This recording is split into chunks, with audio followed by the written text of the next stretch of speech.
حضرت سیدنا ابو بکر صدیق فرماتے ہیں جب میں بلال کو لینے گیا تو حال پتہ کیا تھا؟ ادھر دیکھیے گا، فرماتے ہیں کہ ٹانگیں اوپر کر کے نا جس طرح آدمی رکوع میں بیٹھتا ہے اس طرح کر کے نا ٹانگیں، اور سر پھر زمین کو لگا کے جس طرح سجدے میں آپ جاتے ہیں، لیکن بالکل ٹانگوں کے ساتھ سر رکھ کے. فرماتے ہیں 4 بھاری چکیاں ریت پہ حضرت بلال تھے، ان کے اوپر چکیاں رکھی ہوئی تھی، اور فرماتے ہیں حضرت بلال تھوڑی تھوڑی حرکت کرتے تھے تو وہ چکیاں جسم کے ساتھ لگتی تھی نا، پارٹ ان کے، فرماتے ہیں زخم بن گئے تھے، خون نکلتا تھا. فرماتے ہیں میں نے وہاں سے جا کے حضرت بلال کو نکالا، پیسے دیے، لے کے آیا تو جناب بلال کہنے لگے جلدی جلدی چلو حضور کے پاس، ذرا جلدی جلدی چلو، در مصطفیٰ پہ جلدی کرو. تو جناب سیدنا بلال حبشی رضی اللہ تعالیٰ عنہ کے جواب میں حضرت ابوبکر صدیق کہنے لگے بلال جلدی نہ کر، جب میں آیا تھا تو حضور تیرے لیے آنسو بہا رہے تھے، اگر تجھے اس حالت میں زخمی دیکھیں گے تو میرے مصطفیٰ کو اور زیادہ رونا پڑے گا، تو میرے ساتھ گھر چل، میں تجھے کپڑے پہناتا ہوں، میں تیرے زخموں پہ پٹی کرتا ہوں. حضرت ابوبکر صدیق مزاج شناسائے نبوت تھے نا، فرمایا چل میرے ساتھ، میں ذرا تیری مرم پٹی کر لوں، میں ذرا تیرا منہ دھو ڈالوں، میں ذرا تجھے کنگھی کر لوں، تو میرے ساتھ چل. جناب بلال فرماتے ہیں جب سے پیدا ہوا تب سے غلام تھا، کبھی کسی نے میرے کپڑوں کی فکر نہیں کی تھی، مجھے تو امیہ 4 دن روٹی نہیں دیتا تھا. فرماتے ہیں جب میں گیا ابو بکر کے ساتھ، ابو بکر صدیق نے ایک چٹائی بچھائی، صدیق اکبر چٹائی کے اوپر میرے ساتھ بیٹھ گئے. فرماتے ہیں ابو بکر نے تیل منگایا، وہ تیل میرے زخموں پہ، ابو بکر صدیق نے وہ تیل میرے سر پہ، میری داڑھی پہ، فرماتے ہیں پھر کنگھا کیا. پھر ابو بکر صدیق نے ایک جوڑا منگایا، وہ کپڑے مجھے پہنائے. ابو بکر صدیق نے پگڑی منگوائی، وہ پگڑی کھول کے میرے سر پہ بندھوائی. فرماتے ہیں ابو بکر نے مجھے تیار کیا، فرمایا تو آج جا رہا ہے در رسالت مآب پہ، در رسالت مآب پہ، آج تو پہنچ رہا ہے حضور کے دروازے پہ، بن کے جوگن مدینے نو جاواں گی میں، جو بیتی نبی نو سناواں گی میں. حضرت جناب سیدنا، اور وہ کسی شاعر نے تو بڑی شاندار بات کی، اس نے کہا بڑی امید ہے سرکار قدموں میں بلائیں گے، کرم کی جب نظر ہوگی مدینے ہم بھی جائیں گے، اگر جانا مدینے میں ہوا ہم غم کے ماروں کا، مکینے گنبد خضرا کو حال دل سنائیں گے. حضرت بلال حبشی رضی ان کے دل میں بڑی امنگ تھی آج جاؤں گا در رسالت مآب پہ. ملا رومی لکھتے ہیں کہ جناب سیدنا صدیق اکبر نے سجایا سوارا، جناب بلال کے آنسو رکتے ہی نہیں. کہا باپ ہوتا ہے جو خدمتیں کرتا ہے، میں نے آنکھ کھولی تو باپ کا سایہ تو میں نے دیکھا ہی نہیں. اور فرمایا ماں تھی تو ماں جب بھی میں کام کر کے آتا تھا تو مجھے دیکھ کے میری اماں بس رو دیا کرتی تھی. 2-3 بہنیں تھیں، اور حضرت بلال فرمانے لگے ان بہنوں کو میں دیکھتا تھا تو وہ میرا حال دیکھ کے روتی تھی، اور جب وہ مجھے دیکھتی تھی تو میں رو دیا کرتا تھا. فرمایا ابو بکر میں نے تو یہ رنگ ڈھنگ دیکھے نہیں جو آج تو مجھے دکھا رہا ہے. جناب سیدنا صدیق اکبر رضی اللہ تعالیٰ عنہ بنا سوار کے نا حضرت بلال کا ہاتھ پکڑ کے سینے پہ رکھا، جناب بلال ہجکی لے کے روئے. حضرت ابو بکر صدیق نے فرمایا جتنا رونا یہاں رو لے، میں کائنات کے آنسو دیکھتا ہوں لیکن جب نبی کی آنکھوں میں آنسو دیکھتا ہوں تو دیکھے نہیں جاتے.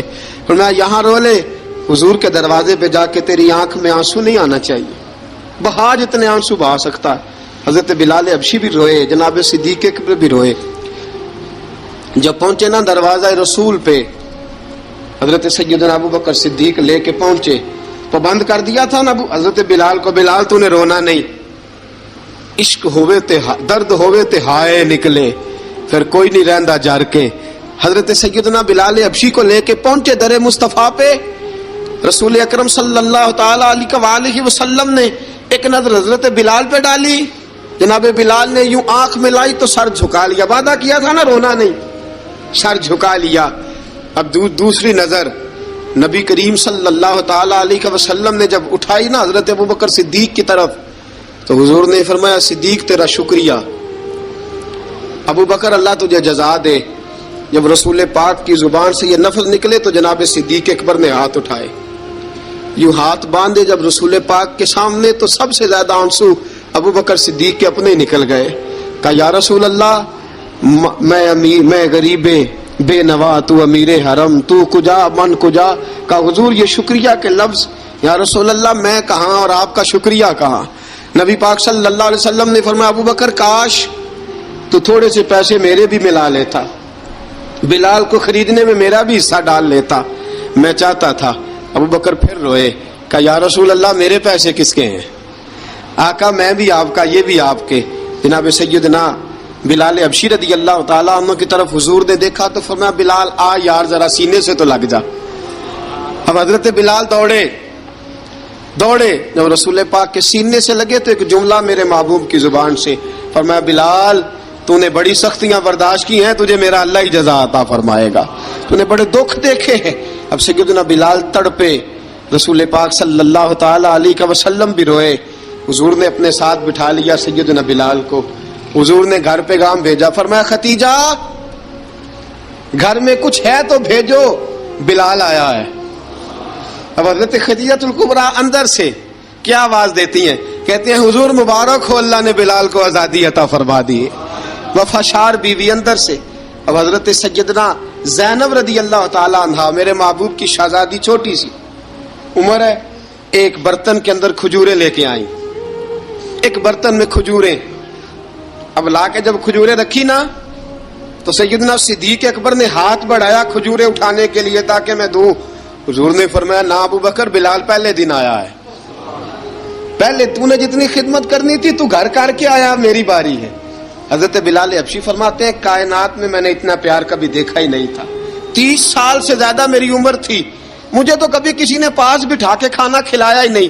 فرماتے ہیں رسول پاک سخت کھجوریں سائیڈ پہ کرتے، اندر سے نرم کھجور نکالتے، اس کھجور سے تھوڑا سا چھلکا جدا کرتے، فرماتے ہیں پھر اس کو توڑتے، اس کے اندر سے وہ گھٹلیاں اتار کے حضور ایک سائیڈ پہ کرتے، وہ نرم کھجور رسول جب میری طرف بڑھاتے، حضرت بلال فرماتے ہیں بھوک تو بڑی تھی لیکن آج بھوک ساری بھول گئی تھی، آج مجھے یوں لگتا تھا جیسے میں زمین پہ نہیں عرش کی بلندیوں پہ بیٹھا ہوا ہوں، آج لگتا تھا کائنات کی ساری نعمتیں، ساری رحمتیں، سارا کرم، ساری عطا، سارا فضل، ساری عنایتیں میری جھولی میں گھر گئی ہیں۔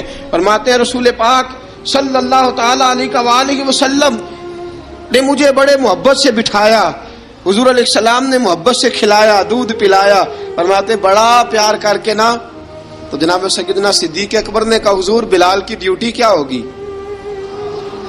حضور بلال کی ڈیوٹی کیا ہوگی؟ حضرت بلال کہنے لگے حضور میں فارغ رہنے کا تو عادی نہیں، میں تو جفا کا آدمی ہوں، محنت کرنے والا، ڈیوٹی کیا ہوگی؟ رسول پاک نے فرمایا بلال یہ میرا گھر ہے، آج کے بعد میرا نہیں یہ تیرا گھر ہے۔ فرمایا میں مصروف ہوتا ہوں تبلیغ کے کاموں میں، گھر کیا لانا ہے وہ تیری ذمہ داری ہے، کہاں سے لانا ہے وہ بھی تیری ذمہ داری ہے، پیسے کہاں سے آئیں گے میں تجھے بتلاؤں گا، کہاں لگانے ہیں تجھے ایک دفعہ بتاؤں گا، پھر تو لایا کرے گا، تو ہی لگایا کرے گا۔ فرمایا میرا پرسنل سیکرٹری بن کے رہے گا، تو خاص مقام تجھے دیا جائے گا،